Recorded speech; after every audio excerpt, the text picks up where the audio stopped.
Salutare internet și bine v-am regăsit pe canalul nostru de YouTube. După succesul de anul trecut al lui Mi 8 de la Xiaomi, aceștia revin anul acesta cu Mi 9. Noul lor flagship, să zic așa, din seria Mi. Telefonul nu este doar o reîmprospătare, ci aduce și câteva lucruri noi și un design puțin modificat. Dacă adunăm toți megapixelii acestui telefon, ajungem la suma de 96. Deci avem 3 camere pe partea din spate, una pe partea din față, iar camera principală are 48 de megapixeli. Telefonul este disponibil pe site-ul nostru și aveți link în descrierea acestui videoclip sau în partea din dreapta. Dar înainte de toate, nu uita să te abonezi și să activezi notificările, iar mai apoi intră pe cer.ro/giveaway pentru a te înscrie în concurs. În regulă, haideți să-i facem unboxing și noului Xiaomi Mi 9. Cutia este una mai specială, dintr-un carton destul de gros și calitativ, care reflectă oarecum lumina în mai multe nuanțe, de la albastru către verde și chiar roșu. Pe partea laterală putem observa că avem de-a face cu versiunea globală a telefonului, iar pe partea din spate avem câteva specificații principale, cum ar fi camera de 48 de megapixeli, procesorul ce este un Qualcomm Snapdragon 855, cel mai bun procesor de la Snapdragon de până acum. Mai avem leading 20W wireless fast charging, așadar telefonul se va încărca rapid nu doar prin cablu conectat la priză, ci și wireless, iar la final avem improved in-screen fingerprint sensor. Este un senzor de amprentă optic sub ecran ce se vrea a fi destul de rapid, dar vom vedea în minutele ce urmează cât de rapid este acesta.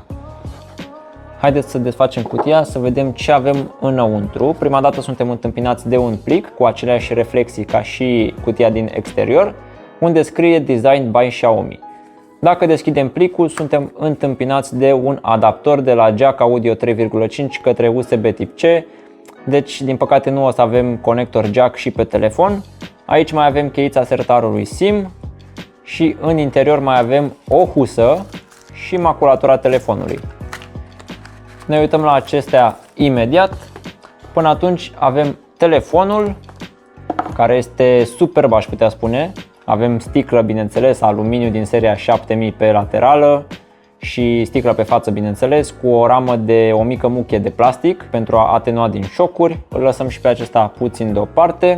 Mai departe avem cablul de încărcare și transfer date USB tip A către USB tip C și la final încărcătorul, un încărcător destul de micuț, dar care încarcă la 5V 2A jumătate. Ok, acum că ne uităm la telefon, pe cutie scrie că este Ocean Blue. Acesta are reflexii către verde și mov în funcție de cum bate lumina și este un efect destul de interesant care sigur va atrage priviri. Pe partea din spate, unde bineînțeles este făcută din sticlă, avem blițul LED care este încasetat sub sticlă de această dată, nu are camera lui separată. În partea de sus avem 3 camere foto despre care vorbim mai imediat, logo-ul Xiaomi, pe partea din față avem și o cameră selfie, un difuzor pentru apeluri care din păcate nu este stereo. În partea de jos avem în felul următor: grila difuzorului, grila microfonului și portul de încărcare și transfer date. În partea de sus avem un microfon secundar și un blaster infraroșu pentru a folosi pe post de, nu știu, telecomandă, să zicem. În partea din dreapta avem butoanele de volum și butonul de power, iar în partea din stânga avem sertarul SIM și încă un buton. Telefonul este foarte bine închegat, nu avem urme de adeziv pe afară, nu avem muchii care să ne ciupească la mână, să zic așa. Chiar dacă ecranul are 6,4 inch, telefonul are o amprentă destul de mică, asta datorită bărbiei și frunții foarte înguste. Haideți să vedem care este treaba și cu această husă. Este o husă de silicon foarte calitativă, fără decupaje aiurea, este foarte bine conturată.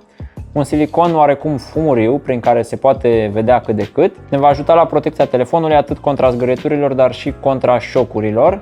Arată destul de bine, nu obstrucționează acel efect de ulei, să zic așa, acel efect de oglindire a reflexiilor și putem observa că se duce către verde sau mov și ne ajută foarte mult atât în colțuri cât și pe laterale, dar și pe spatele telefonului. Oricum, acesta este protejat Gorilla Glass, deci nu veți avea probleme. Pentru cine vrea să folosească această husă este binevenit, este inclus în pachet și mulțumim Xiaomi pentru că ne-a oferit acest lucru.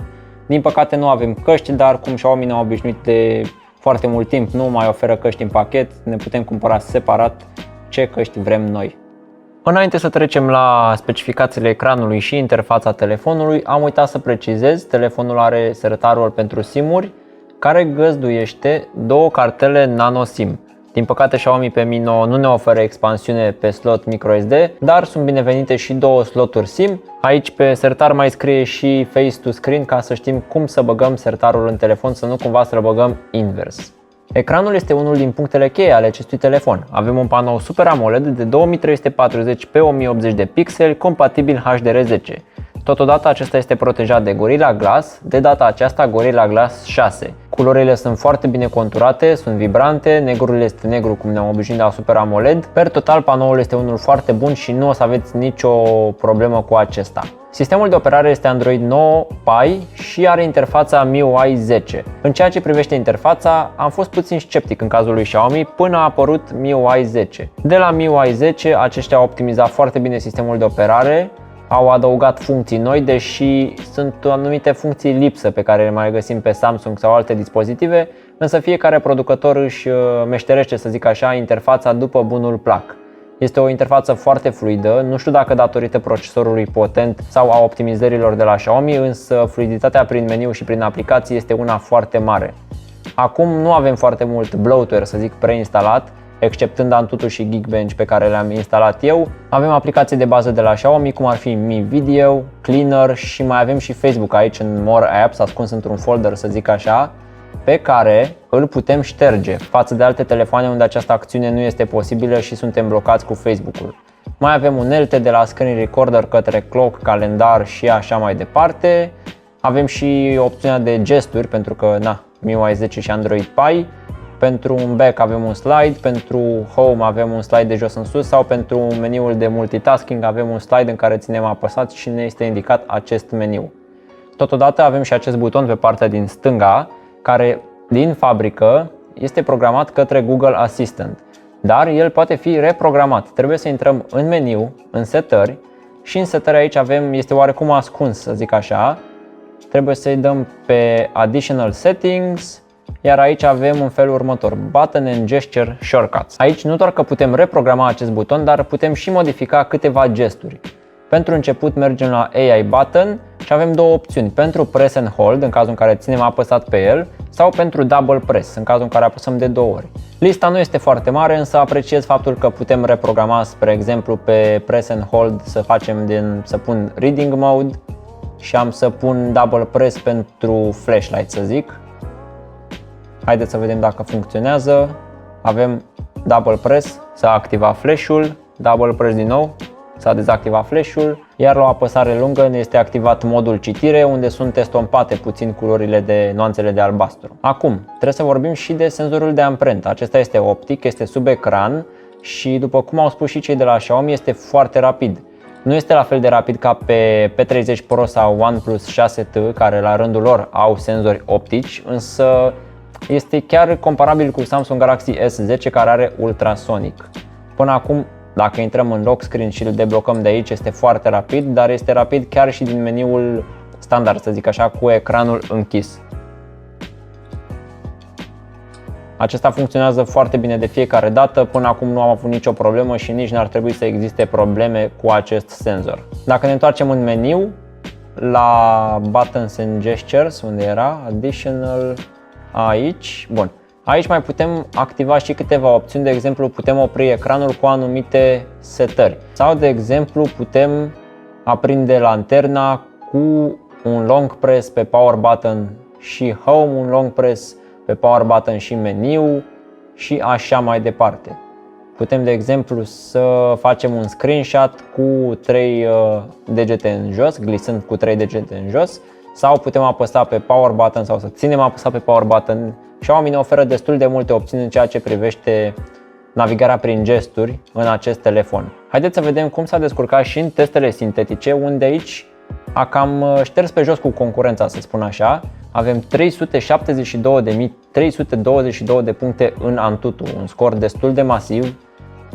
Îl bate ușor pe Galaxy S10, care are undeva între 340 și 350 de mii, ca să nu mai zic de S10 Plus, care are oarecum același procesor, cam același scor.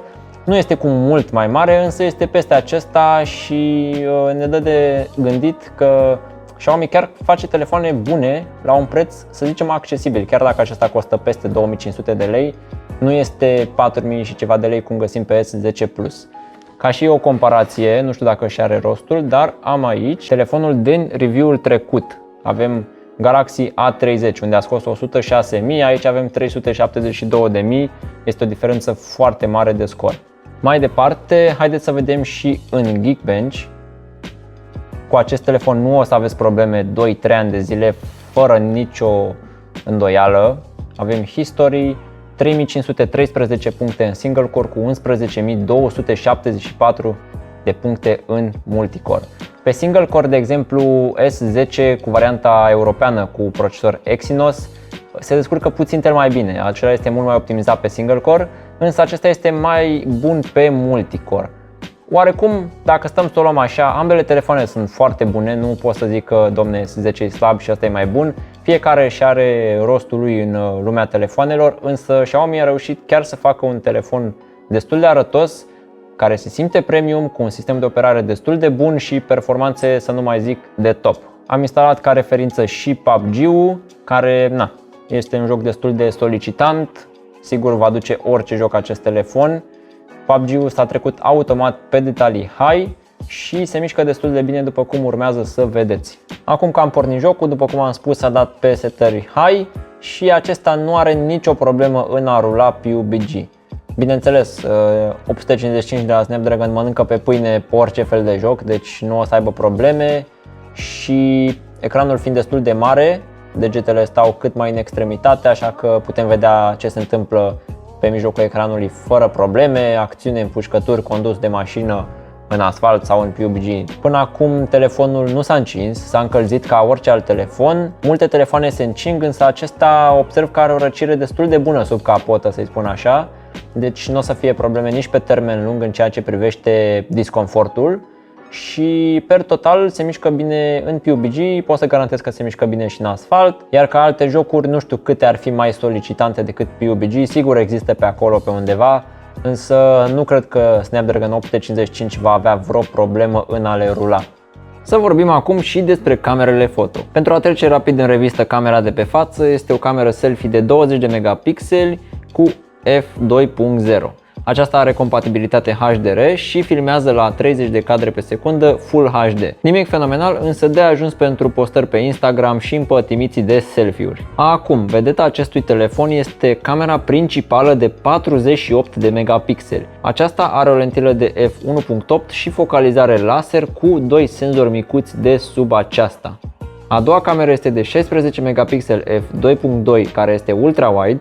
Camera principală de 48 este wide, aceasta este ultra-wide, iar a treia cameră este de 12 megapixeli f2.2 și este o cameră telefoto cu zoom optic 2x. În plus, telefonul e capabil și de un zoom digital de până la 10x, care arată destul de ok în condiții bune de luminozitate.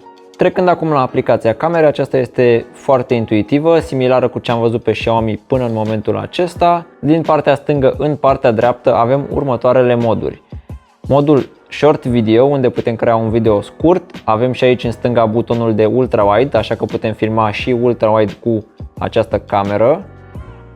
Avem modul Slow Motion, unde avem mai multe setări care duc până la 960 de cadre pe secundă și pot fi selectate în partea de sus. După care avem modul Video, unde avem la fel opțiunea în stânga pentru ultra-wide, iar în dreapta aici avem un fel de beauty, să zic așa. Mai departe avem modul foto, care include două camere, este puțin diferită interfața camerei pe acest telefon. Avem în foto camera ultra-wide, unde putem selecta cu un tap între 2x sau 1x, sau dacă ținem apăsat putem alege un zoom de până la 10x. Acesta nu este optic, este digital, hibrid să zic așa, dar este un zoom destul de ok, însă la 1 și 2x își face treaba fără probleme. Tot în stânga avem partea cu ultra-wide. Iar mai departe, următorul mod scrie 48 megapixeli. Acesta este modul care folosește camera principală de 48 de megapixeli. Din păcate, pe această cameră nu avem posibilitatea de zoom, dar nici nu este nevoie pentru că avem camerele secundare pentru această opțiune. Următorul este modul portret, unde putem selecta nivelul de bokeh și să simulăm cum ar fi un F, care include f1.0 și se duce până la f16. După care avem modul Night, ce ne ajută să facem poze mai bune pe timp de noapte, modul panoramă, care se găsește mai pe toate telefoanele, și modul Pro, ce include următoarele opțiuni. Balansul de alb, mai avem focalizarea, unde putem selecta linia de focus. Următoarea avem shutter speed, după care avem ISO și după care avem posibilitatea de a schimba lentila. Să facem poză cu lentila tele, lentila ultra-wide sau lentila wide. Avem și opțiunea de pic în partea de sus și ne este indicat ce rezoluție are poza. Mai avem, bineînțeles, filtre aplicate în timp real, dar haideți să ne întoarcem la camera principală și să vedem ce avem în setări. Tot așa, la modul principal avem sus HDR, un buton cu inteligență artificială, la fel filtre, dar în setări mai avem temporizator, pătrat 1:1, putem îndrepta imaginea astfel încât să ne ofere un chenar. Asta este de mult pe Xiaomi, însă, bine, mai multe companii au acest mod, însă ne ajută în cazul în care ții telefonul mai strâmb și el poate să facă o poză încadrată drept. Acum, în setări mai avem și aici câteva opțiuni. De la watermark putem și personaliza watermark-ul, să ne scrie pe poză ce text vrem noi. Avem grid line-ul de 3x3, mai avem camera frame, putem selecta 4x3 sau 16x9, picture quality-ul care este low, standard sau high. Putem scana și QR code-uri, de exemplu. Avem anti-banding, opțiunile de bază pe care le găsim pe mai toate aplicațiile. Este o aplicație simplă, o aplicație intuitivă, care are și acest mod de 48 megapixeli, dar hai să vedem ce poze face telefonul, cum se descurcă în viața de zi cu zi, să zic așa. Afară este oarecum înorat, așa că o să-l punem la o grea încercare, să zic, condițiile de iluminare nefiind optime. Vom vedea cât de bine se descurcă telefonul în a compensa pentru întunericul de afară. Când vine vorba de fotografii, Xiaomi nu dezamăgește și sigur vom vedea acest telefon în topul DxOMark. Culorile sunt echilibrate, HDR-ul își face treaba unde este nevoie, iar camera de 48 de megapixeli surprinde prin detaliile oferite. Am observat totuși o diferență de expunere între zoom 1x și 2x la camera telefoto, iar la modul video găsim o setare netradusă. Nimic ce nu se poate rezolva printr-un update software. A venit și vremea concluziilor, unde pot spune că și de această dată Xiaomi ne aduce un telefon cu un design premium, materiale de calitate, performanță de top, cu acel Snapdragon 855 și toate astea la un preț destul de accesibil față de competitorii săi, să-i spun așa. Spre exemplu, avem S10 ca diagonală display și performanțe, dar acela este la peste 3500 de lei. Telefonul din fața mea se găsește la prețul de 2650 de lei la momentul review-ului, varianta pe 128 de GB, dar mai avem și varianta de 64 de GB la doar 2200 de lei. Sincer să fiu, la banii ăștia un Snapdragon 855 cu ultimul sistem de operare și actualizări la zi, nu știu ce ai putea vrea mai mult. Sunt puțin dezamăgit că nu avem căști în pachet, nu avem jack audio, iar conexiunea pe USB este doar 2.0, dar măcar avem adaptor în pachet, iar sunetul pe difuzor se aude destul de ok. Acestea fiind spuse, vă mulțumesc pentru atenție. Dacă v-a plăcut acest videoclip, lăsați un like. Aveți link către acest telefon în descrierea videoclipului, iar până data viitoare, numai bine!